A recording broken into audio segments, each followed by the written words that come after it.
మేధావులు పాల్గొన్నారు. ఈ సందర్భంగా రాజధాని పేరుతో రైతులను చంద్రబాబు మోసం చేశారన్నారు అసోసియేషన్ అధ్యక్షుడు కృష్ణంరాజు.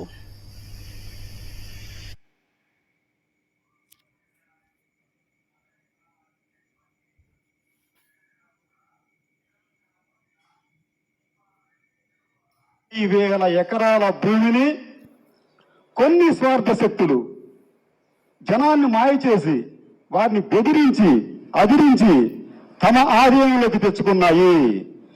ఇటువంటి ల్యాండ్ స్కామ్ అనేది, ఇంత పెద్ద ల్యాండ్ స్కామ్ అనేది భారతదేశంలో ఎక్కడా జరగలేదు.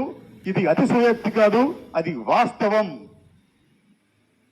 అసలు రాజధాని కట్టడం ఏంటి అని అసలు దీని మీద ఒక కృత్రిమ రాజధానిలో దీన్ని తయారు చేసి జనం మీద రుద్ది ఒక మహానాటకం మొదలుపెట్టారు.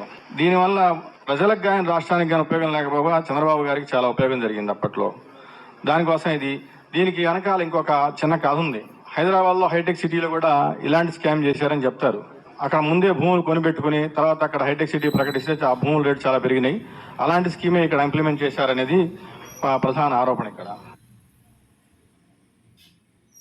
చంద్రబాబు అనేటువంటి వాడు ఒక నాటకాలు రాయడు, ఒక 420 పుట్టిందే 420, 4వ నెల పుట్టాడు 20వ తారీఖున, రెండు కలిపితే పక్కన పెడితే 420. ఆ 420కి మరొక 420 తోడయ్యాడు ఆయన ఈశ్వరను.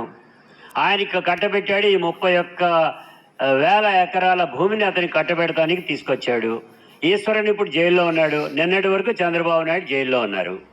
అంటే ఈ తోడు దొంగలు ఒకే రకమైనటువంటి పక్షులు ఒకే గూట్లో చేరతాయట. అదే ఇంగ్లీష్లో కూడా చెప్తారు కదా, అదే తరహాలో ఈ ఇద్దరు కలిసి ఈ రాజధాని భూముల్ని కైవసం చేసుకుంటానికి చేసినటువంటి పన్నాగంలో భాగం.